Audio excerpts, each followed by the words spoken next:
णमो अरहन्ताडं णमो सिद्धाडं णमो आर्याडं णमो अज्झायाडं णमो लोये सव्यसाहुडं मोक्षमार्गस्य नेतारं भेत्तारं कर्मभूभृतां ज्ञातारं विश्वतत्त्वानां वंदे तद्गुणलब्धये।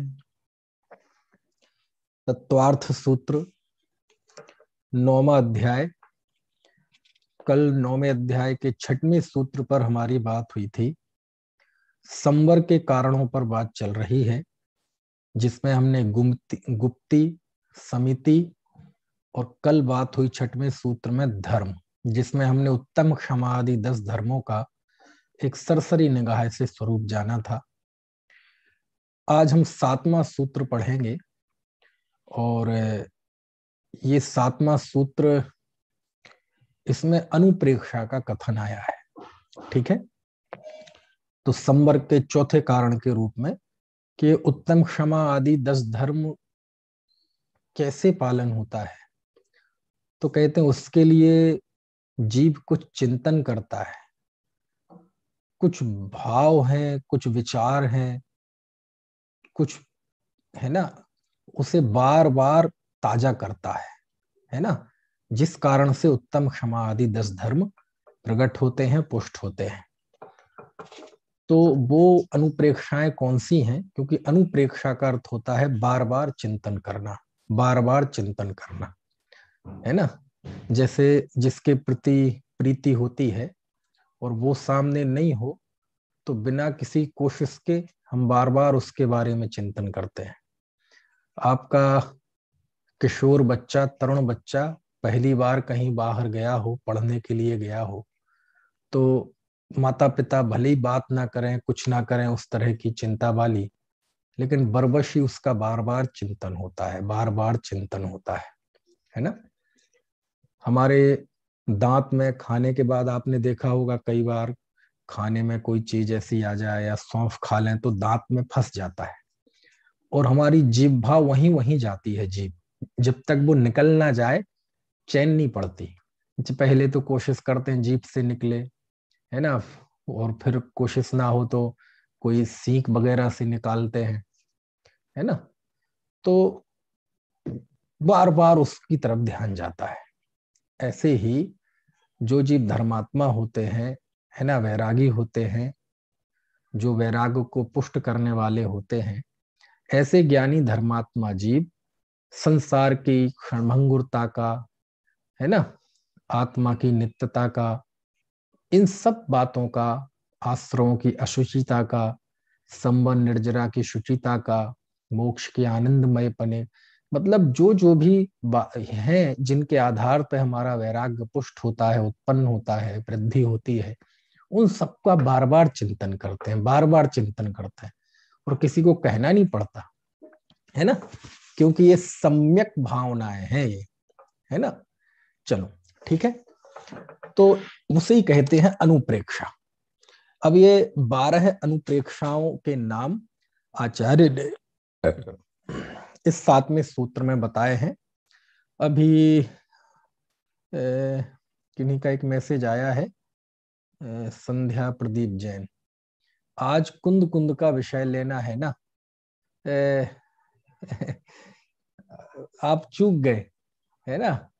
संध्या जी आप चूक गई। आज सुबह का व्याख्यान हुआ था 9 बजे से सुबह, और वो काफी, मतलब आज तो जूम पे मेरे समझ से 40 से अधिक लोग थे, और जो यूट्यूब पे तो थे ही। आज सुबह 9 बजे व्याख्यान हुआ, और 1000 काम छोड़ के उस व्याख्यान को आप जरूर सुनना।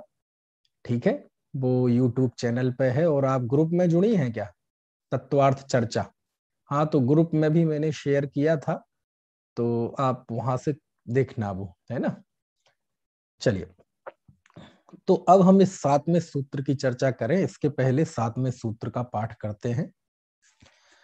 अनित्याशरण संसारिकत्वान्यत्वा शुच्यास्त्रव संवर निर्जरा लोक बोधि दुर्लभ धर्म स्वाख्या तत्वानुचिंतन अनुप्रेक्षा। ठीक है, इसमें 12 भावनाओं के मतलब इनका, इन धर्म का बार बार चिंतन करना चाहिए, इनको बार बार भाना चाहिए। किनको? तो उसके लिए आचार्य ने ये 12 बताए। अभी कुछ दिन पहले हमने चर्चा की थी कि जो भी वैरागी जीव होते हैं इन 12 भावनाओं का एक साथ चिंतन करें अथवा इसी क्रम में करें, ऐसा कोई निश्चित नहीं है। एक सामान्य तौर पे ये 12 अनुप्रेक्षाएं हैं, ठीक है ना। यानी जो जो वैराग्य के पोषण के लिए, वैराग्य की उत्पत्ति के लिए, स्थिति के लिए, वृद्धि के लिए ज्ञानी धर्मात्मा लोग जो विचार करते हैं, तत्व विचार करते हैं, चिंतन करते हैं, वो उनके ये बिंदु होते हैं, है ना। अब मान लीजिए कोई मुनि शिवभूति जैसे, शिवभूति मुनि जैसे हो, जिन्हें नमोकार मंत्र याद नहीं होता, तो 12 भावनाएं के नाम, अनुप्रेक्षाओं के नाम क्या याद होंगे, है ना। तो वो तो करेंगे ही नहीं चिंतन। नहीं, चिंतन तो देखो निशब्द होता है। ये तो उपदेश के लिए, समझाने के लिए, ये सब तत्वोपदेश चलता रहे इसके लिए शब्दों में बांधा जाता है। लेकिन जो चिंतन होता है वो चिंतन शब्दात्मक नहीं होता है। वो चिंतन शब्दात्मक नहीं होता, वो भावात्मक होता है, वो विचारात्मक होता है, वो अनुभूति परक होता है ना। लेकिन फिर भी कोई ना कोई शब्द तो देने ही पड़ते हैं। शब्द भाषा है और भाषा तो क्षेत्र काल के अनुसार बदलती जाती है, इसलिए हमें मूल भाव पकड़ना है, ठीक है। चलो, अब इन 12 को अनुप्रेक्षा कहा है। देखो सही नाम अनुप्रेक्षा है ना। आप देखो इस युग में 12 भावनाओं को पे स्वतंत्र ग्रंथ सबसे पहले आचार्य कुंद कुंद स्वामी ने लिखा, कुंद कुंद देव ने लिखा। आज सुबह भी व्याख्यान में इसका जिक्र आया था। तो आचार्य कुंद कुंद देव ने ग्रंथ लिखा बार साणु बेखा। बार साणु बेखा मतलब द्वादशानु प्रेक्षा। द्वादश को ही प्राकृत में कहते हैं बारस, और अनुप्रेक्षा को अणुबेक्षा। तो 12 अनुप्रेक्षा, द्वादश अनुप्रेक्षा, उसी को कहते हैं बार साणु बेखा। तो वहां भी कौन सा शब्द है?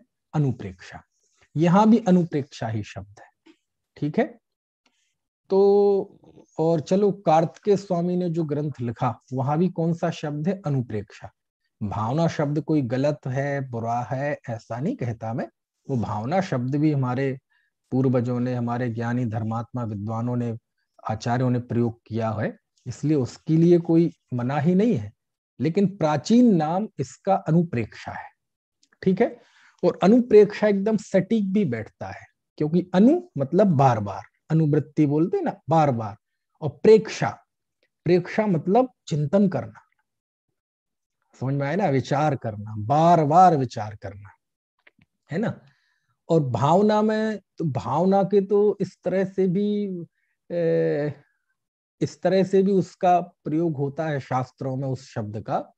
जैसे नाचार्य ने 200 से भी ज्यादा अपनी टीका में, तात्पर्य वृत्ति टीका में भावना शब्द का इस्तेमाल किया, लेकिन भावना शब्द का अनुप्रेक्षा अर्थ में कहीं इस्तेमाल नहीं है। समझ में आया ना, जिस रूप में यहाँ है ना।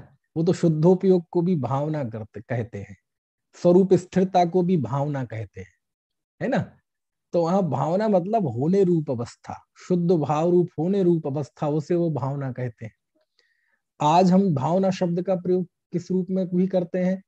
मेरी ये भावना है कि आप जल्दी स्वस्थ हो जाएं, है ना। तो ऐसी भी भावनाएं होती हैं जो कभी पूरी नहीं होंगी। जैसे आपने मेरी भावना में पढ़ा होगा, सुखी रहें सब जीव जगत के। अब ये भावना है, लेकिन कभी ऐसा होगा नहीं कि सारे जीव सुखी हो जाएं। घर घर चर्चा रहे धर्म की, ये हमारी भावना है, हमारे हृदय की पवित्रता है, ऐसा मन होता है कि सब घर में धर्म की चर्चा रहे। लेकिन ऐसा कभी नहीं होगा कि घर घर में धर्म की चर्चा हो जाए। समझ में आए ना। तो इसलिए अनुप्रेक्षा जो शब्द है वो सबसे प्राचीन है ना, प्रयोग है इनके लिए। चलो, अब एक बात बताई थी, सम्यक शब्द सबके आगे लगेगा, ठीक है ना। यहां भी सम्यक अनित्य अनुप्रेक्षा, सम्यक अशरण अनुप्रेक्षा, अब आप कहेंगे सम्यक क्यों, सम्यक क्यों, है ना?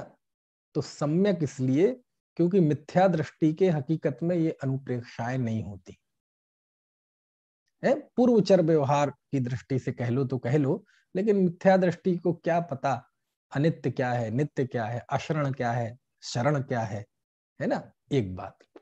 दूसरी बात कि इन जिस द्वादश अनुप्रेक्षा की हमने बात की ये अन्य प्रयोजन, दृष्ट प्रयोजन के लिए भी हो सकती है ना? अन्यथा कार्यों की सिद्धि के लिए भी हो सकती हैं। कैसे हो सकती हैं? तो देखो, थोड़ा थोड़ा पहले इनका स्वरूप समझते हैं। पहले इन 12 का थोड़ा सा साहित्य के इतिहास में हम जान लें। मैंने आपको तत्वार सूत्र की शुरुआत में चर्चा में बताया था कि तत्वार सूत्र इतना प्रसिद्ध हुआ परंपरा में, श्रुत परंपरा में, आगम परंपरा में, कि अकेला ऐसा ग्रंथ है जिसपे 1000 से ज्यादा काम हुए। यानी तत्वार सूत्र पर जितना काम हुआ, जितनी टीकाएं, वार्तिक, भाष्य, व्याख्याएं, भावार्थ, अर्थ लिखे गए, उतना अन्य किसी ग्रंथ पे नहीं लिखे गए। समय बीता, शताब्दियां बदल गई, माहौल बदला, लेकिन तत्वार सूत्र का महत्व कम नहीं हुआ।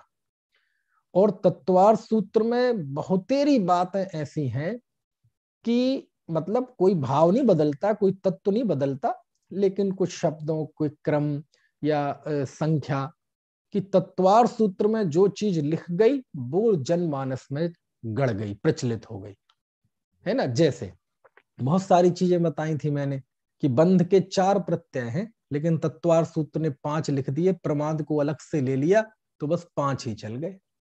समझ में आए ना? 9 तत्व, 9 पदार्थ चलते थे पहले, उन्हीं का ज्यादा कथन है, लेकिन तत्वार सूत्रकार ने 7 लिख दिए और जिस क्रम में लिख दिए वो ही चल गया, वो ही बिल्कुल सुनिश्चित जैसा हो गया। अब उसे कोई, है ना, उससे अन्यथा कोई बोलेगा तो एकदम हमारे दिमाग में क्लिक होगा। ऐसे ही यही बात 12 भावनाओं के भी संबंध में भी है। अब वो मेरे मुंह पे भी भावना शब्द चढ़ा हुआ है, लेकिन जब मैं भावना बोलूं तो आप अनुप्रेक्षा समझना है ना? तो ये 12 अनुप्रेक्षा आचार्य गृद्धपिक्ष स्वामी से पहले कुंद देव ने भी लिखी, बट्टकेर आचार्य ने मूलाचार में भी लिखी, ठीक है ना? और यदि भगवती आराधनाकार उमा स्वामी आचार्य से पहले के हैं तो भगवती आराधना में भी इन द्वादश अनुप्रेक्षाओं का वर्णन है। कार्तिकेय स्वामी ने भी किया है, अब वो बाद में किया, समकालीन थे, ये बहुत सारी शोध की चीजें हैं। और यहाँ तक कि जो प्रतिक्रमण पाठ वगैरह हैं गौतम स्वामी द्वारा रचित माने गए हैं, वहां भी इन 12 भावनाओं का उल्लेख है, अनुप्रेक्षाओं का उल्लेख है। और यहाँ तत्वार सूत्र में भी है। तो ये क्यों बता रहा हूं मैं? इसलिए बता रहा हूं कि तत्वार सूत्र के पहले जो द्वादश अनुप्रेक्षाओं का क्रम और नाम था वो अलग था, लेकिन तत्वार सूत्रकार ने जो लिख दिया वो समझ लो बिल्कुल फिक्स हो गया। आज हम उससे अन्यथा अलग नहीं बोलते। देखो, जैसे बारसाणुबेक्षा की दूसरी गाथा में आचार्य ने जो 12 अनुप्रेक्षाओं के नाम गिनाए और फिर उस क्रम से वर्णन किया। मूलाचार की 403वीं गाथा में, भगवती आराधना की 1710 नंबर की गाथा में 3, समझ में आया ना? और इसके पहले प्रतिक्रमण पाठों में जो 12 अनुप्रेक्षाओं का क्रम है वो अलग है, नाम भी किंचित फर्क है, लेकिन तत्वार सूत्रकार ने जो लिख दिया, आज सारी दुनिया तत्वार सूत्रकार ने जिस नाम और जो क्रम लिखे वो ही जानती है, उसके पहले की परंपरा की कोई चर्चा ही नहीं करता। देखो, जैसे मैं बताता हूं, बारसाणुबेक्षा में, मूलाचार में, भगवती आराधना में और प्रतिष्ठा पाठ में जो द्वादश अनुप्रेक्षाओं का नाम और क्रम है वो देखो ये है अध्रुव, और तत्वार सूत्र में क्या है? अनित। पहला फर्क तो यही आ गया नाम का, है ना? अध्रुव है और तत्वार सूत्रकार ने क्या लिखा? अनित। कोई फर्क आ गया का? नहीं, कोई खास फर्क नहीं आया, लेकिन मैं आपको बता रहा हूं कि तत्वार सूत्र की रचना में कितनी ताकत है कि जो तत्वार सूत्र में लिख गया वो बस बिल्कुल पत्थर की लकीर जैसा हो गया, है ना? देखो, पहली अध्रुव है, जबकि तत्वार सूत्र में अनित्य है। दूसरी अशरण है, यहां भी अशरण है। तीसरी देखो, प्राचीन परंपरा में एकत्व है, लेकिन तत्वार सूत्र में संसार है ना। बारसाणुवेक्षा मूलाचार भगवती आराधना में चौथी है अन्यत्व, और यहां है चौथी एकत्व। वहां है पांचवी संसार, यहां है पांचवी अन्यत्व। वहां है छठवीं लोक, यहां तो लोक 10वीं है, वहां छठवीं है ना। यहां है अशुचि, वहां है 7वीं अशुचित्व, यहां है 7वीं आश्रव। वहां है 8वीं आश्रव, यहां है 9वीं संबर, है ना। वहां है 9वीं संबर, यहां है 9वीं निर्जरा। वहां है 10वीं निर्जरा, यहां है 10वीं लोक। अब देखो, यहां 10वें नंबर पे लोक अनुप्रेक्षा है, और वहां 6वें नंबर पे थी। प्राचीन परंपरा में 11वें नंबर पे है धर्म, और यहां है 11वें नंबर पे बोधि। प्राचीन परंपरा पे 12वें नंबर पे बोधि, और यहाँ 12वें नंबर पे धर्म। और बोधि और धर्म का भी फर्क पड़ गया, समझ में आया ना। तो ये सब मैंने केवल और केवल इसलिए बताया कि तत्वार सूत्रकार के पहले जो द्वादश अनुप्रेक्षाओं का क्रम था, नाम थे, उसमें किंचित फर्क था। अभिप्राय में कोई फर्क नहीं पड़ता, लेकिन तत्वार सूत्रकार ने उसका जो क्रम, उसके जो नाम सुनिश्चित कर दिए, आज वही पत्थर की लकीर की तरह हो गए। अब मैं आपसे पूछता हूं, आप अपने हृदय पे हाथ रख के बताना, आपको इस बात का पता था कि इन द्वादश अनुप्रेक्षाओं का जो क्रम हम जानते हैं तत्वार सूत्रकार ने लिखा है, इससे भी इतर क्रम है। और ये क्रम ऐसा नहीं कि उन्होंने शब्दों की सेटिंग के लिए कि छंदानुरोध से लिखा हो, मूलाचार में, बारसाणुवेक्षा में, भगवती आराधना में। उनका जब विवेचन किया उन्होंने, तो वहां भी वही क्रम लिया, समझ में आया ना। कार्तिकेयानुप्रेक्षा तो बहुत विशाल ग्रंथ है ना। खैर, तो कार्तिकेयानुप्रेक्षा, बारसाणुवेक्षा आदि, ये तो द्वार मतलब ये अनुप्रेक्षाओं पे स्वतंत्र प्राचीन ग्रंथ है। और वैसे शास्त्र के अंदर तो शताधिक 12 भावनाएं हैं। भगवती आराधना में के अंदर भी 12 भावना है, मूलाचार में भी अंदर 12 अंदर है, वो अलग से ग्रंथ नहीं है। ऐसे ही आप कितने ही प्रथमान योग के शास्त्रों में जाएंगे, चरित शास्त्रों में जाएंगे, मुनि के आचरण प्रधान वाले शास्त्रों में जाएंगे, आपको 12 भावनाओं का, अनुप्रेक्षाओं का वर्णन मिलेगा, है ना। जहां भी वैराग्य की बात आएगी, द्वादश अनुप्रेक्षा का। छेड़ाला में भी द्वादशानुप्रेक्षा एक हिस्सा है, अलग से स्वतंत्र ग्रंथ नहीं। ऐसी हजारों 12 भावनाएं लिखी गई है ना। चलो, तो अब ये थोड़ा सा संक्षेप में, जैसे हमने 10 धर्मों को बहुत संक्षेप में समझा था, ऐसे यहां थोड़ा समझते हैं। तो यहां सबसे पहले है अनित्य अनुप्रेक्षा। इसी का दूसरा नाम क्या है? प्राचीन अध्रुव। वैसे अनित्य और अध्रुव में मूलतः तो फर्क है। अनित्य क्या होता है? अनित्य वो कहलाता है जो नित्य ना हो, ठीक है। जो अनंत, अनादि अनंत काल चीज ना रहे, वो अनित्य है। जैसे मनुष्य पर्याय अनित्य है, संयोग अनित्य है ना। तो अध्रुव का अर्थ क्या होता है? अध्रुव का मूलतः अर्थ है जो ध्रुव ना रहे। अब आप कहेंगे ध्रुव का क्या अर्थ होता है? ध्रुव मतलब एक सा, ध्रुव मतलब एक सा, ठीक है। जैसे टेम्परेचर है, तो टेम्परेचर कम होता है, कभी ज्यादा होता है, कम होता है, ज्यादा हो, चाहे ठंड कम होती है, ज्यादा होती है, गर्मी कम होती है, ज्यादा होती है। तो जैसे ठंड तो पिछले 2 महीने से पड़ रही, अभी 1 आध महीने और पड़ेगी। ये तो नहीं कहेंगे कि गर्मी के दिन आ गए, कहेंगे तो ठंड के ही। लेकिन ठंड में भी कम ज्यादा, कम ज्यादा, कम ज्यादा। तो ठंड तो 3 महीने तक स्थायी रही, लेकिन उसमें कम ज्यादा होता रहा। तो कम ज्यादा होना, एक सा ना रहना, इसे ही कहते हैं अध्रुव। और एक सा रहना, इसे ही कहते हैं ध्रुव। आपने देखा होगा संस्थाओं में ध्रुव फंड होते हैं ना। तो ध्रुव फंड का मतलब क्या होता है? यही होता है ना। तो उस ध्रुव फंड के तो लोग को बड़ा ज्ञान है, इस ध्रुव फंड का ज्ञान नहीं है ना। चलो, तो फिर भी लेकिन भावना के स्तर पे, वैराग्य के स्तर पे तो दोनों बराबरी हमें वैराग्य जगाते हैं कि ये संसार, शरीर, भोग, संयोग, ये सब अनित्य हैं, अध्रुव हैं, इनका हमारे साथ नित्य संबंध रहने वाला नहीं है। जग में जिसको निज कहता मैं, वह छोड़ मुझे चल देता है। मैं आकुल व्याकुल हो लेता, व्याकुल का फल व्याकुलता है। मैं शांत निराकुल चेतन हूँ, है मुक्ति रमा सहचर मेरी। यह मोह तड़क कर टूट पड़े, प्रभु सार्थक फल पूजा तेरी। भव वन में जी भर घूम चुका, कण कण को जी भर भर देखा। मृग सम मृग तृष्णा के पीछे, मुझको न मिली सुख की रेखा। तो संसार की अनित्यता का विचार करना। चूंकि दुनिया में एक ध्रुव आत्म के अलावा सारे संयोग अनित्य हैं, तो संयोगों की अनित्यता का विचार करना ये वैराग्य को उत्पन्न करता है। क्योंकि बताया था ना कि ये 12 अनुप्रेक्षाएं वैराग्य को उत्पन्न करने के लिए मां के समान है, इसलिए इन्हें वैराग्य जननियो ऐसा लिखा कार्तिकेय अनुप्रेक्षा में। और छेड़ालाकार ने लिखा मैं वैराग्य उपावन माई, कि ये 12 अनुप्रेक्षाएं वैराग्य को उत्पन्न करने वाली मां है। समझ में आया ना। तो अनित्य अनुप्रेक्षा का अर्थ क्या हो गया? संसार की अनित्यता का विचार करना।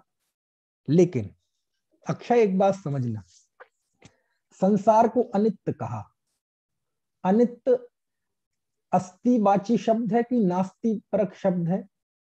विधि परक है कि निषेध परक? पॉजिटिव अर्थ में है कि नेगेटिव अर्थ में?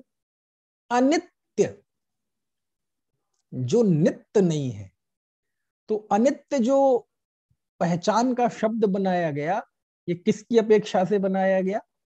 नित्य की अपेक्षा से, कि जो नित्य नहीं है वो अनित्य है। इसका मतलब कुछ नित्य जरूर है इंदुलाल जी, जिसके आधार पर इसे अनित्य कहा जा रहा है। पॉइंट समझ में आया कि नहीं? अनुभूति, जिसे आपने अनित्य कहा है, इसका मतलब कुछ नित्य जरूर है। समझ में आया ना। आप मेरे घर में आए और आपको देखते ही मैं कुछ पीछे छुपाने लगूं, तो आप कहें क्या है क्या है क्या? मैं कहूं कुछ नहीं है कुछ नहीं है कुछ नहीं है। इसका मतलब क्या है? जरूर कुछ है, नहीं तो छुपाने की जरूरत नहीं थी। समझ में आया ना। ये संसार शरीर अनित्य है, ये रुपए पैसे मकान ये अनित्य हैं, ये इंद्रियां, ये सुख, ये वैभव, ये है ना राजपाट, ये बंगला, ये गाड़ी, ये अनित्य है। ये अनित्य में ये छुपा हुआ है, इसका मतलब कुछ नित्य जरूर है। क्योंकि ये अनित्य शब्द नित्य के निषेध के लिए बना है, इसका मतलब कुछ नित्य जरूर है। बोले नित्य क्या है? नित्य क्या है? बोले मैं शुद्ध चैतन्य घन, ये नित्य है। ये चेतना लक्षण वाला आत्मा ये नित्य है। तो ये पैरेलल विचार चलता है।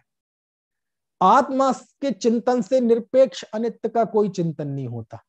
आत्मा की ध्रुवता से निरपेक्ष वस्तुओं की अध्रुवता का कोई चिंतन नहीं होता।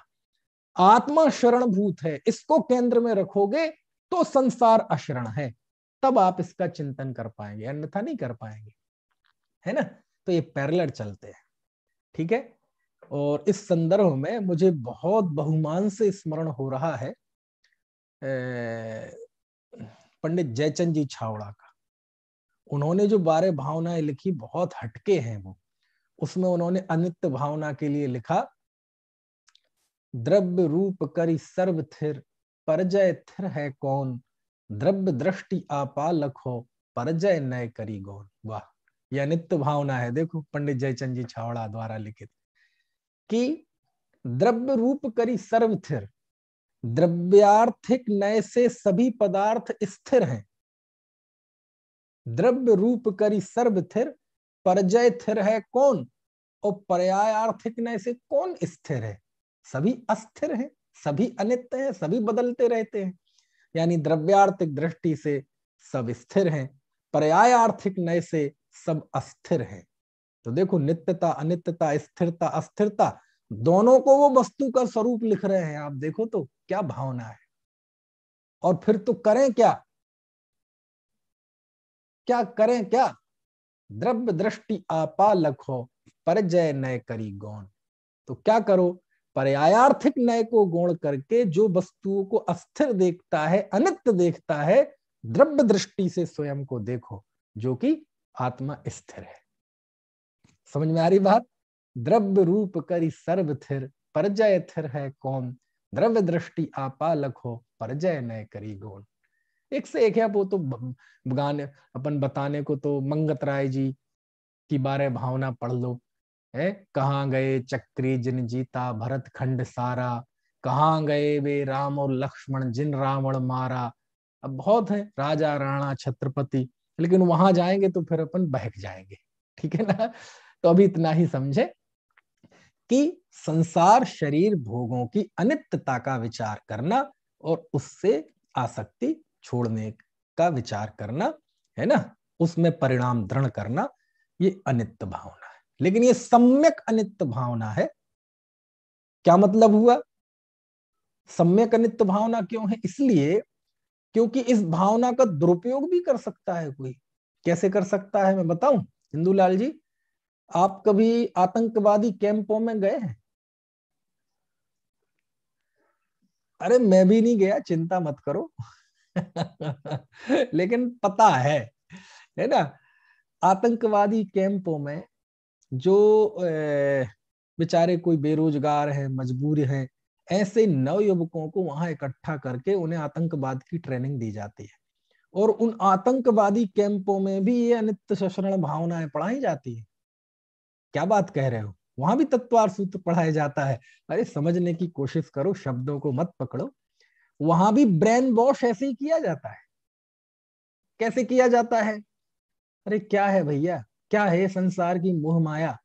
अरे क्या है, तुम्हारी कोई माँ नहीं, कोई पिता नहीं, क्या रखा रुपए पैसे में है? ये शरीर क्या है, शरीर का क्या मोह करना?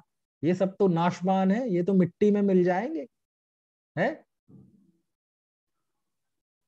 उड़ जाएगा एक दिन पंछी, रहेगा पिंजरा खाली, पिंजरा खाली, है ना। ये जिस्म और रूह का कोई संबंध नहीं है। जिस्म तो मिट्टी में मिल जाएगा, तुम जिस्म नहीं हो, तुम तो रूह हो। ये तो मोह है सब, इनका आकर्षण मत पालो। क्या होता है माता पिता भाई बहन पत्नी, छोड़ो इस आकर्षण को। अरे धर्म युद्ध करो, मतलब जिहाद करो। ये संसार, ये शरीर मिट जाएगा, बाद में तुम्हें जन्नत नसीब होगी। और जन्नत में कितनी हूरें मिलेंगी, मेरठ वाले बहुत जल्दी बता देंगे। है? तो कहते ये क्या पड़े। तो देखो वहां भी ये बताया जाता है कि संसार शरीर नश्वर है, कोई स्वार्थ का सगा नहीं है, ये नहीं है। लेकिन वो अनुप्रेक्षाएं नहीं है। क्यों? क्योंकि इसमें सम्यक है। पहले शब्द आ चुका ना, है ना, कौन से सूत्र में? चौथे सूत्र में, कि वो सम्यक योग निग्रहो गुप्ती। कि यहाँ जो सम्यक शब्द है वो आगे सबके साथ लगा है। सम्यक अनित्य अनुप्रेक्षा। और सम्यक अनित्य अनुप्रेक्षा कौन सी होगी? जिसमें संसार आदि की अनित्यता का रूप हो, तो आत्मा की नित्यता का चिंतन हो। समझ में आया ना? अन्यथा श्री कृष्ण भी तो अर्जुन को यही समझा रहे थे कि अर्जुन, कोई किसी का नहीं है, सब स्वार्थ के सगे हैं, आत्मा तो कभी मरता ही नहीं है, इसलिए तुम तो मारो। तो देखो वहां भी संसार की अनित्यता अशरणता बताई गई, आत्मा की नित्यता बताई गई। लेकिन वह सम्यक अनुप्रेक्षा नहीं है, क्योंकि उसमें उद्देश्य क्या निकला कि हे लक्ष्य, हे अर्जुन, तुम तो मारो। लेकिन जब आचार्य कहेंगे संसार के सुख, इंद्रियां, शरीर, भव, भोग, ये अनित्य हैं, आत्मा नित्य है, इसलिए तुम अपने को देखो, एक देखिए जानिए, रमी रहिए एक ठौर, समल अमल ना विचारिए, यही सिद्धि नहीं और, ये सम्यक अनित्य अनुप्रेक्षा है।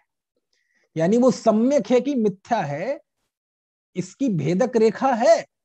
अकेला अनित्यता का विचार हो और आत्मा की नित्यता से निरपेक्ष, तो वो भी सम्यक अनित्य अनुप्रेक्षा नहीं है। अनित्यता पे विचार हो लेकिन उस अनित्यता के जरिए आतंकवादी उसमें ढकेल दिया जाए, वो भी अनित्य अनुप्रेक्षा नहीं है। संसार की अनित्यता का भी विचार हो, आत्मा के नित्य शाश्वत पने का भी विचार हो, लेकिन उद्देश्य यह है कि हे अर्जुन तुम मारो, तो वह भी अनित्य अनुप्रेक्षा नहीं है। इसलिए बहुत सारी चीजें समझने की है। एक ऐसी विचार, एक ऐसा चिंतन अंदर में चलता रहता है कि वह शरीर आदि के विषय में विचार जरूर करता है, लेकिन उसका हर विचार भीतर में जाके ठहरता है, तो वो अनित्य अनुप्रेक्षा है। ठीक है। दूसरी है अशरण। अब जब अनित्य नहीं है तो अशरण कैसे होगा ये संसार? समझ में आया ना? जयचंद जी ने क्या बढ़िया लिखा। शुद्धातम अरु पंच गुरु जग में शरणों दोय, मोह उदय जी के वृथा आन कल्पना होए। दुनिया में दो ही शरण है, व्यवहार से पंच परमेष्ठी, निश्चय से शुद्धात्मा। दो ही शरण है, या तो जीव अपने में रहे, अपने में ना रह सके तो पंच परमेष्ठी की शरण में रहे। एक शीलवान स्त्री के दो ही घर हैं, या तो पति का घर या पिता का घर। मूलतः घर तो उसका पति का है, कभी फंक्शन अंक्शन हो तो पिता के घर भी आ जाए, कोई चिंता की बात नहीं है। ऐसे ही मूलतः जीव का घर तो अपना आत्मा है, उसमें न रह पाए तो पंच परमेष्ठी की शरण में आए, क्योंकि वहां उसे कोई खतरा नहीं है। लेकिन मोह उदय जीव के वृथा, लेकिन ये मोह के उदय के कारण जीव को व्यर्थ में आन कल्पना हो, यानी आत्मा और पंच परमेष्ठी के अलावा रुपए पैसे मकान स्त्री पुत्र, ये जो शरणभूत दिखाई देने लगते हैं, ये मोह की वजह से होता है ना? तो ऐसा बार बार चिंतन करना, ऐसी बार बार विचार करना, अपने मान्यता को, अपने अंदर के भीतर के भाव को दृढ़ करना। ठीक है। तो ये क्या हो गई? अशरण अनुप्रेक्षा। ठीक है। ये सम्यक कब कहलाती है? कि संसार शरीर भोगे के अशरणपने का विचार हो, आत्मा के शरणपने का विचार हो, और इसलिए क्योंकि मुझे आत्मा में ही स्थिर होना है, ऐसी उद्देश्य की निर्मलता भी हो। नहीं तो फिर वो महाभारत जैसा होगा। समझ में आया ना? बहुत अच्छी है, बहुत अच्छी है। अनित्य अशरण, संसार अशरण है, मैं शरणभूत हूं। कितनी बढ़िया है। कुंद कुंद देव ने लिखा है, आप जाओ मोक्ष पाहुड़ में 104 नंबर की गाथा, इतनी इतनी गजब गाथा है, इतनी गजब गाथा है, णमुकार मंत्र जैसा याद करने लायक। और सही आप अन्यथा ग्रथ ना लें, छल ग्रहण ना करें, तो यो भी कह सकता हूं मैं कि णमुकार मंत्र से भी एक कदम आगे की गाथा है वो। मालूम उसमें क्या लिखा? णमुकार मंत्र को तो शामिल किया ही है, लेकिन उसके अलावा एक लाइन में णमुकार मंत्र लिखा और एक लाइन में उससे ऊपर की बात लिखी। सुना दूं इंदुलाल जी? बहुत जबरदस्त गाथा है। अरुहा सिद्धा एरिया उज्जाया साहु पंच परमेठी, ते बिहु चिट्ठहियादा तम्हा आदाहु में शरणम। वाह, क्या लिखते हैं मालूम? अरुहा, अरुहा मतलब अरहंत। अरहंत के लिए कई शब्द आते हैं, अरहंत, अरिहंत, अरिहंत, बड़ी री, अरुहा। तो अरुहा सिद्धा मतलब सिद्ध, बहुवचन है ये। आयरिया आचार्य, उज्जाया उपाध्याय, साहु पंच परमेष्ठी, और साधु ये 5 परमेष्ठी हैं। इनका स्मरण हो गया। नमस्कार नहीं आया, लेकिन वो उसमें शामिल है। व्यवहार वंदना हो गई, नमोकार मंत्र हो गया एक लाइन में। अरुभा सिद्धा एरिया उज्जाया साहु पंच परमेष्ठी। और फिर दूसरी लाइन में देखो क्या परमार्थ। ये कुंद कुंद देव की शैली है। एक लाइन में व्यवहार, एक लाइन में शुद्ध ने निश्चय। ते भी हु चिट्ठ ही आदा, बोले यहां तक तो तुमने सब सुन रखा है कि ये 5 परमेष्ठी महान है, पंच परमेष्ठी है, परम पद में स्थित है, प्रातः स्मरणीय है, शरणभूत है। अब इसके एक कदम आगे की बात सुनो।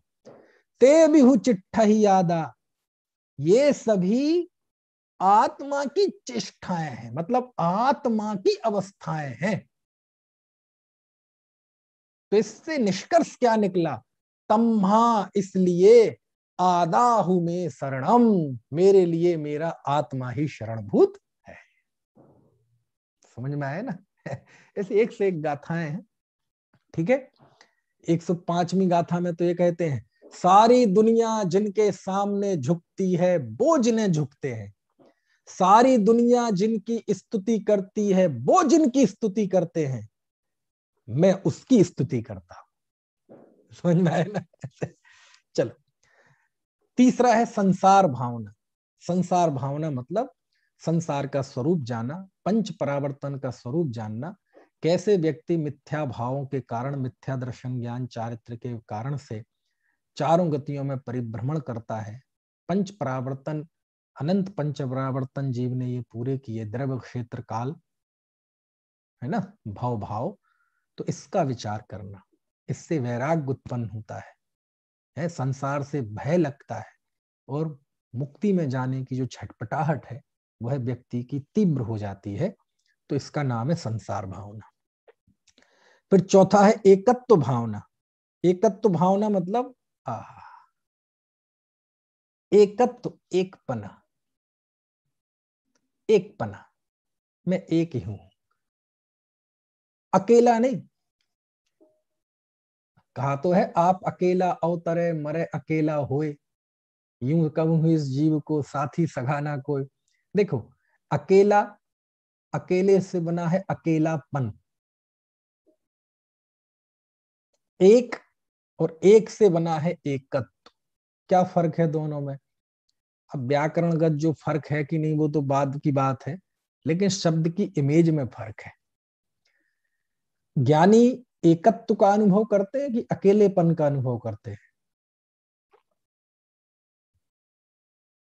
अकेलेपन में तो जैसे शिकायत है, अकेलेपन में तो ऐसा लगता है जैसे दुखी है, कोई नहीं है, सब छोड़ के चले गए, ऐसा नहीं।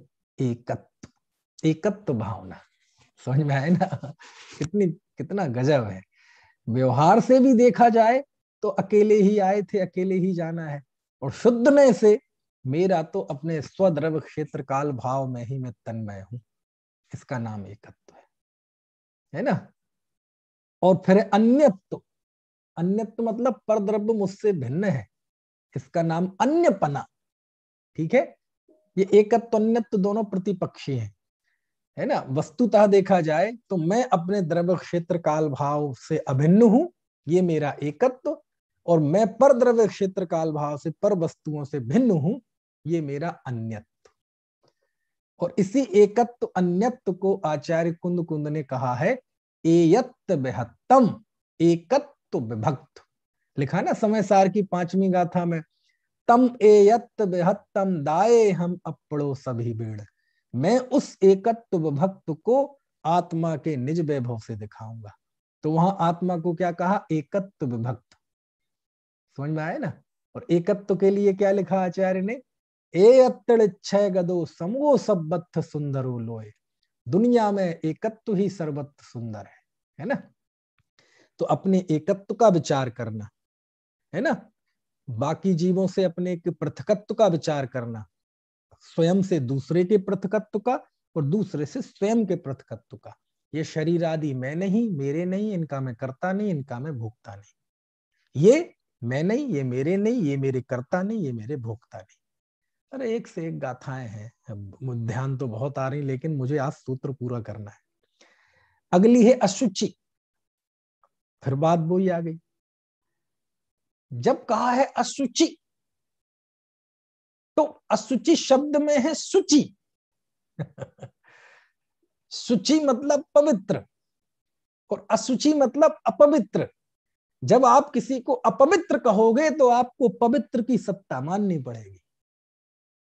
तो ये जीव विचार करता है कि ये शरीर अशुचि है, 9 द्वार इसमें बहते हैं, लेकिन आत्मा शुचि है। समझ में आया ना? ऐसा। तो ये है अशुचि भावना। ठीक है? अब यही है, देखो अपेक्षाएं होती हैं। ये शरीर, यहां उसे कहा जा रहा है अशुचि। दिपे चांद चादर मणि हाड़ पिंजरा दे, भीतर यासम जगत में और नहीं घिन गिए। कहा है ना, ऊपर अमल मल भरियो भीतर कौन विधि घट शुचि कहे।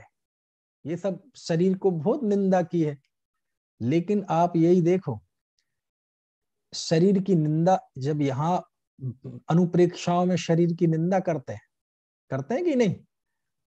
इसी शरीर को पड़ोसी भी कहते हैं, इसी शरीर को की संभाल करने के लिए भी कहते हैं, क्योंकि साधना के लिए इसका स्वस्थ रहना जरूरी है। और अध्यात्म में जाएंगे तो जिस शरीर को अशुचि कहा, उस शरीर को मालूम क्या कहा है? देवालय, तन मंदिर। समझ में आया ना? देहा देवली देव जणु, जणु देवल हिड़े, हासव मुई पड़ईहु, सिद्धे भिक्क भमेई। योगेंदु देव लिखते हैं 43वें दोहे में, योग सार में, कि देह रूपी देवल में, अब बोलो देह को क्या कहा? देवालय, मंदिर। क्योंकि मंदिर किसे कहते हैं? जिसके अंदर भगवान विराजमान हो। ये देह भी देवालय कहा, कब? जब इसके अंदर यह भगवान आत्मा विराजमान है। तो कहा देह रूपी देवल में यह जिन यानी भगवान विराजमान है, लेकिन यह जीव जगह जगह जाके घूमता है, मंदिरों में ढूंढता है। ऐसा देखकर मुझे हंसी आती है कि देखो सिद्ध भगवान भीख मांग रहे हैं, है ना? तो देखो देह को देवालय भी कहा जाता है, तो अपेक्षा है। जब देह को देवालय कहा जाता है तो वहां देह की महिमा नहीं बताई है, वहां भगवान आत्मा की महिमा बताई है। अरे एक 9 इंच की प्रतिमा 3 टप्पर में विराजमान कर दो तो वह मंदिर हो जाता है, और समोषण कहलाता है। मंदिर समोषण का रूपक है। समझ में आए ना? और सोने का बना हुआ महल हो, सोने का बना हुआ महल, लेकिन उसमें जिन प्रतिमा ना हो तो वह मंदिर है? तो बाहर का नाम तो अंदर से पड़ता है, अंदर में माल क्या है। ऐसे ही इस देह के अंदर भगवान आत्मा बताना हो तो इसको देह देवल कहते हैं, और इससे वैराग्य दिलाना हो, इससे विरक्ति करानी हो तो इसे कहते हैं तो गंदा है, अशुचि है, गंदगी का घर है, कान नाक आंख मुंह 9 द्वार लगातार बहते रहते हैं, और उसकी अशुचिता का बखान करेंगे। और इतना बखान किया है, इतना बखान किया है, सच में आप भगवती आराधना ग्रंथ में जाएं, बस क्या बताएं कितना बखान किया है इसकी अशुचिता का, इसकी अपवित्रता का। आचार्य को उसका विकल्प तोड़ाना है ना, उससे मोह तोड़ाना है, जो भी समाधि लिए हुए है, तो उसको क्या वो उपदेश देते होंगे इस शरीर की से विरक्ति लाने को, आप कल्पना करो, है ना? तो ये जो 6 भावनाएं थी, अनित्य, अशरण, संसार, एकत्व, अन्यत्व और अशुचि, इन 6 भावनाओं में तो वैराग्य की मुख्यता थी। वैराग्य की मुख्यता मतलब जिससे संसार शरीर भोगों के प्रति जीव की आसक्ति टूट चुकी है, तो अनासक्ति में स्थिरता हो, और स्थिरता के साथ अनासक्ति भाव में, वैराग्य भाव में वृद्धि, है ना? क्योंकि वैराग्य की उत्पत्ति, स्थिति, वृद्धि हमें तो सभी अभीष्ट है। उत्पत्ति नहीं है तो उत्पत्ति होना चाहिए, उत्पत्ति हो चुकी है तो वो स्थिर रहना चाहिए, और स्थिर तब होती है जब उसमें वृद्धि का पुरुषार्थ चालू रखे, तो वो स्थिर रहती है। तो ऐसा पुरुषार्थ, तो इन 6 भावनाओं में वैराग्य की मुख्यता थी। अब आगे की जो 6 अनुप्रेक्षाएं हैं, वैराग्य तो इसमें भी है क्योंकि 12 ही भावनाएं वैराग्य की जननी है, लेकिन ये आगे की 6 अनुप्रेक्षाएं तत्वपरक है ना? कौन कौन सी? तो सब 7वें नंबर की है आश्रव। आश्रव के बारे में क्या विचार करना? आश्रव दुखकार घनेरे, है ना? अब जब आश्रव की ही दुखता का विचार करना, तो बंध भी उसमें शामिल है, क्योंकि जब बंध होता है तो पहले आश्रव होता है, तो बंध आश्रव में शामिल समझना। तो आश्रव के जरिए ये बात जानना कि ये जो हमारे विकारी भाव हैं, ये जो भी सारे शुभाशुभ परिणाम हैं, इससे कर्मों का आश्रव होता है। ये हमें स्वर्ग, है ना, देव आदि सभी गतियों में परिभ्रमण कराते हैं, है ना? शुभ और क्या है वो, दिन रात शुभाशुभ भावों से मेरा व्यापार चला करता, मानस वाणी और काया से आश्रव का द्वार खुला रहता। लिखा ना?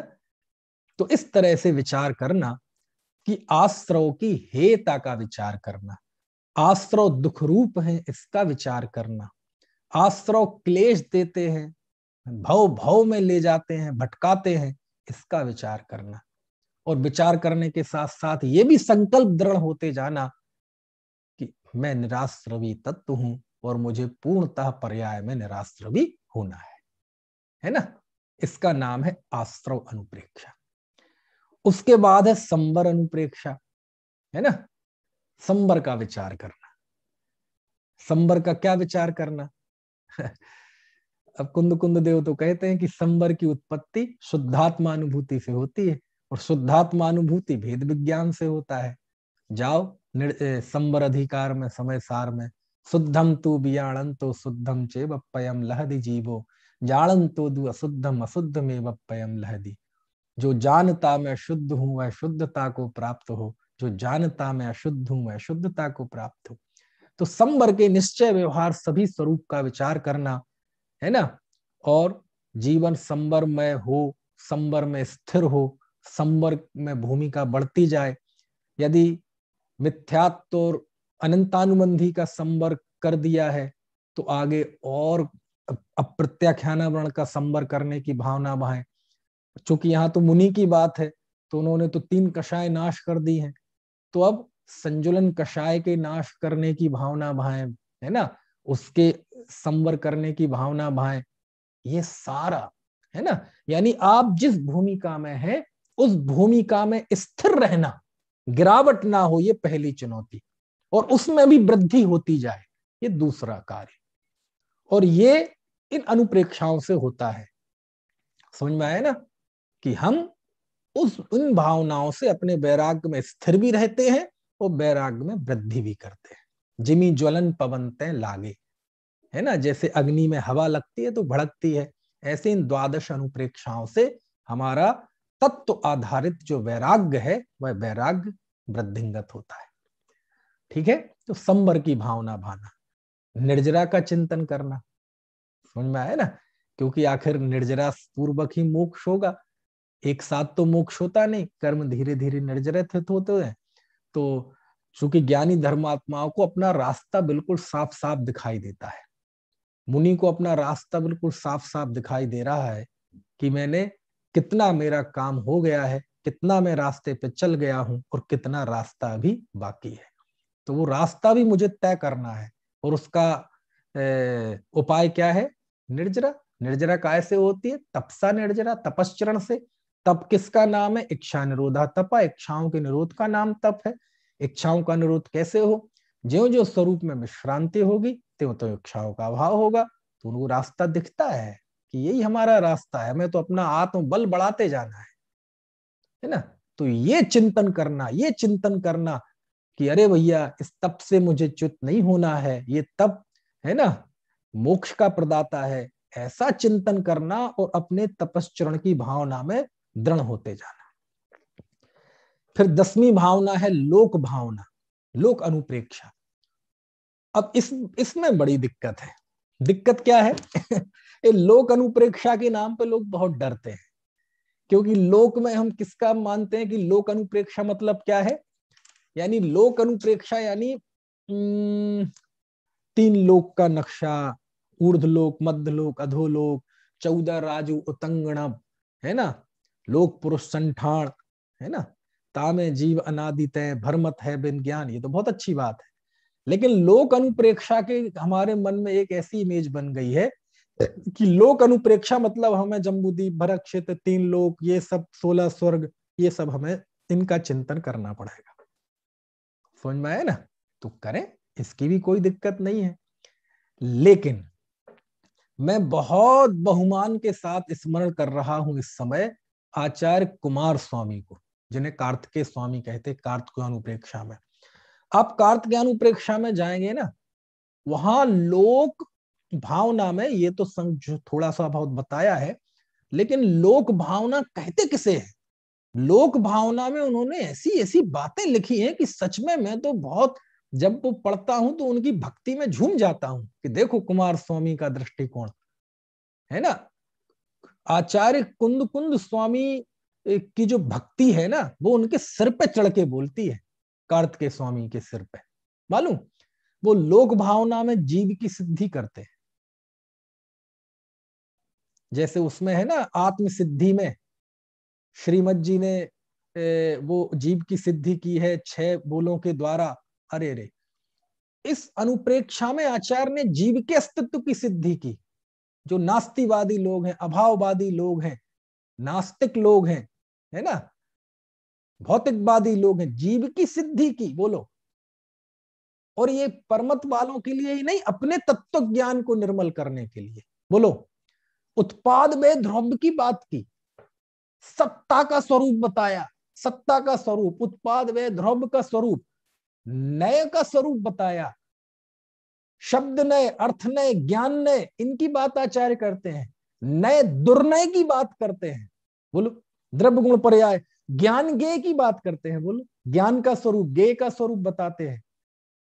कुंद कुंद देव का प्रवचन सार, पंचास्तिकाय उनका समय सार, बिल्कुल इसका तत्व ज्ञान कार्तिकेय स्वामी के बिल्कुल माथे पे छाया हुआ है, उनके हृदय में बिल्कुल ऐसा सुगंध की तरह बिखरा हुआ है कि जब लोक की बात आई ना, लोक अनुप्रेक्षा की, तो आप सोच नहीं सकते कि उनकी लोक अनुप्रेक्षा में, है ना, मेरे समझ से 150 के आसपास गाथाएं हैं, 100-150 के आसपास है, 100 से तो ज्यादा है मुझे याद आ रहा, और उसमें ये चर्चा है। बोलो, सत्ता का स्वरूप, जीव का स्वरूप बताया, उत्पाद व ध्रुव का स्वरूप, ज्ञान ज्ञेय का स्वरूप, नय का स्वरूप, दुर्नय की बात, अनेकांत की बात। बोलो, समझ में आया ना? तो कितनी महान है ये लोक अनुप्रेक्षा, है ना? तो ये लोक की इसमें बात आती है, ठीक है, क्योंकि लोक मतलब जो देखा जाता है, तो ये सारी दुनिया लोक है, तो इसकी सत्ता का विचार करना, कैसे इसमें परिवर्तन होता है, उत्पाद व ध्रुव का विचार करना, कैसे विरुद्ध शक्ति वाला है, अनेकांतात्मकता का विचार करना, उसमें जीव भी है, भले ही वो आंखों से दिखाई नहीं देता, लेकिन चेतन चक्षुओं से वो अनुभव में आता है, उसका विचार करना बहुत मार्मिक है लोक अनुप्रेक्षा। इससे तत्व ज्ञान और वैराग्य दृढ़ होता है। 11वीं है बोधि दुर्लभ। बोधि मतलब ज्ञान, ठीक है? तो इस ज्ञान की दुर्लभता, अरे बहुत गजब गजब गजब, इस पे मेरे व्याख्यान है बहुत, इस नाम से है, यूट्यूब पे कभी जिज्ञासा हो तो, अवसर चूकने योग्य नहीं है, इस बिंदु पे व्याख्यान है यूट्यूब पे, मैं आपको शेयर कर दूंगा, आपको मौका मिले तो जरूर सुनना। इसमें बताया है मैंने बोधि दुर्लभ, कि जीव विचार करता है कि मैं अनंत काल से निगोद में था, उससे निकलकर स्थावर में हुआ, 6 महीने 8 समय में 608 जीव निकलते हैं, उनमें मेरा भी नंबर आ गया, और मैं निकलकर स्थावर हुआ, 1 इंद्रिय, 2 इंद्रिय, 3 इंद्रिय, 4 इंद्रिय, पंचेंद्रिय हो गया, लेकिन नरक त्र्यंच से निकलकर मनुष्य हो गया। मनुष्य में भी कितनी जीव पेट में मर जाते हैं, लेकिन मुझे आयु मिल गई, पैदा होते ही मर जाते हैं, लेकिन मुझे पूरी आयु मिली, पैदा होते ही अपंग हो जाते हैं, लूले हो जाते हैं, लंगड़े हो जाते हैं, लेकिन मुझे इंद्रियों की पूर्णता मिली।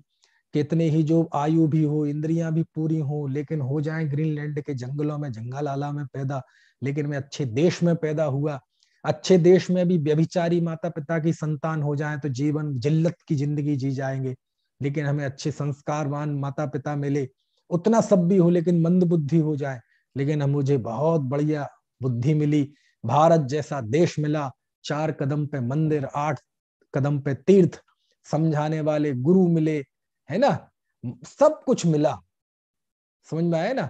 तो इसका विचार करता है वो, कि ये सब चीजें उत्तरोत्तर दुर्लभ है, एक से दूसरी चीज दुर्लभ है, और मनुष्य पर्याय मिलने के बावजूद भी सम्यक्त की प्राप्ति दुर्लभ है। सम्यक्त हो जाए तो संयम की प्राप्ति दुर्लभ है, संयम हो जाए तो परम यथाख्यात संयम, केवल ज्ञान की प्राप्ति होना दुर्लभ है, ये सभी उत्तरोत्तर दुर्लभ है। ऐसी दुर्लभता का विचार करके वह ये भावना दृढ़ करता है कि नहीं, अब ऐसा कोई उपक्रम नहीं करूंगा कि मैं वापस उसी चतुर्गति परिभ्रमण में चला जाऊं और अंततः मैं फिर से निगोद में चला जाऊं, और फिर कई कई कितना काल, है ना, कोई निकलने की दूर दूर तक कोई संभावना नहीं है। तो वो जागृत रहता है कि बहुत मुश्किल से मिली है ये चीज, यदि ये अवसर चूक गया तो दोबारा मिलने वाला नहीं है। मनुष्य पर्याय के लिए ऐसा लिखा है शास्त्रों में, पढ़े, बहुत अच्छे ग्रंथ है सच में। आज मैं आपको एक ग्रंथ रिकमेंड करता हूं, आप कार्तिकेय अनुप्रेक्षा जरूर पढ़ें, मुझे बहुत पसंद है वह ग्रंथ, उसमें तत्व, अध्यात्म, सिद्धांत क्या नहीं है उसमें, है ना। क्रमबद्ध पर्याय की बात भी डंके की चोट 2000 साल की आगम परंपरा में किसी ने की तो कार्तिकेय स्वामी ने की है, इसी कार्तिकेय अनुप्रेक्षा ग्रंथ में, गाथा 321, 22, 23 में।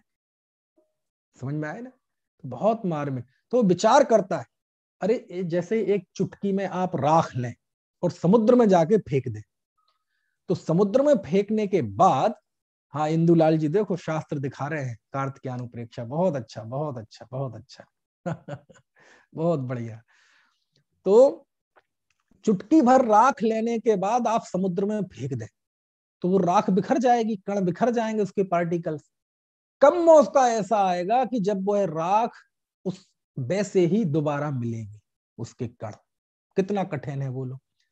शास्त्र में ऐसी उपमा दी, बोले ये अवसर यदि चूक गए तो मनुष्यपना, अच्छा देश, अच्छा कुल, इंद्रियों की पूर्णता, आयु की पूर्णता, ये सारे संयोग मिलना उतना ही दुर्लभ है।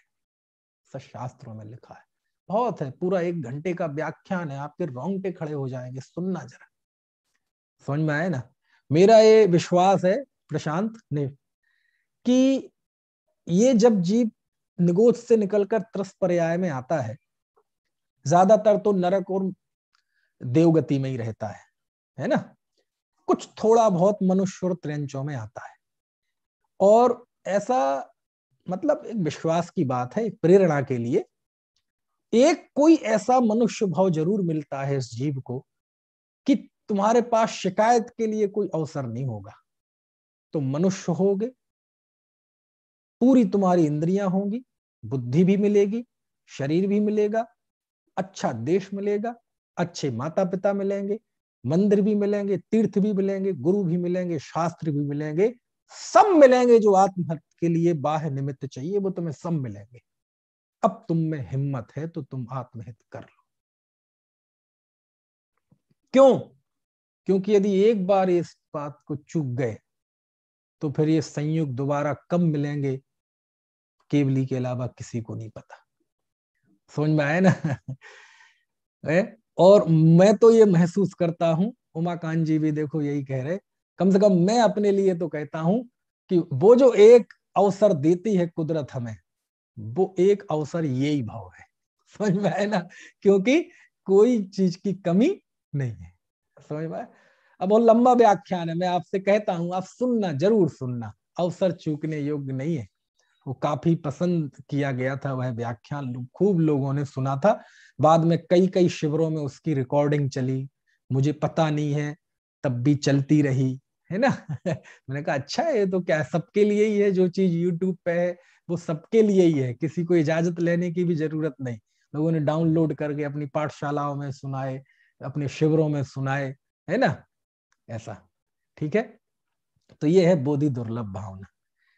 और अंतिम है धर्म भावना। धर्म भावना मतलब मोक्ष प्राप्ति के जो उपाय हैं, सम्यक दर्शन, ज्ञान, चारित्रमयी जो धर्म है, जो उत्तम सुख में धर दे, इसका नाम धर्म है, उसकी भावना करना। और धर्म के लिए मैं वो गाथा तो सुनाता ही हूँ कार्तिकेयानुप्रेक्षा की, जिसका भी मैंने जिक्र किया था। एक गाथा में धर्म की 4 परिभाषाएं। धम्मो बत्थु सहावो, खमादि भावो या 10 विहो धम्मो, रण तयम च धम्मो, जीवाणम रक्षणम धम्मो। वस्तु के स्वभाव का नाम धर्म है, क्षमादि 10 प्रकार का धर्म होता है, रत्नत्रय धर्म है, और जीवों की रक्षा का नाम धर्म है ना। तो ये सब विचार करता है वह जीव। क्यों करता है जीव? क्योंकि भैया हाथी खरीदना सरल है, वैसे तो बहुत बहुत कठिन है ना। घर बिक जाए तब हाथी आवे, और ये समझ लो जो हाथी खरीदेगा वो खुद कितना पैसे वाला होगा तो हाथी खरीदना सरल है, उसकी खुराक कठिन है रोज की। ऐसे ही कोई बहुत बहुत होनहार वाला व्यक्ति हो जिसको वैराग उमड़ जाए, तो एक चुनौती तो उसने पार कर ली, एक स्टेज तो पार कर ली, अब एक दूसरी चुनौती है उस वैराग्य में दृढ़ कैसे रहे और नित्य वृद्धिंगत कैसे हो। तो उसका भी उपाय यही द्वादशानुप्रेक्षा है। समझ में आए ना। इसलिए एक पल के लिए भी इन द्वादश अनुप्रेक्षाओं से इतर जाने की जरूरत नहीं है। जब तक जीव निर्विकल्प समाधि में स्थित ना हो जाए तब तक ये द्वादश अनुप्रेक्षाएं भावने लायक हैं, भाने लायक हैं, भाने लायक हैं। मुनि तो भाते ही हैं, हम गृहस्थ भी इनका इनकी भावना करें, पाठ करें, तो हमारे जीवन में बहुत मंगल होगा, जरूर मंगल होगा। कोई मंगल होने से रोक नहीं सकता। ठीक है, इस तरह से ये 12 अनुप्रेक्षाओं की बात की। अभी का समय हो गया है, ठीक है, और बात अपन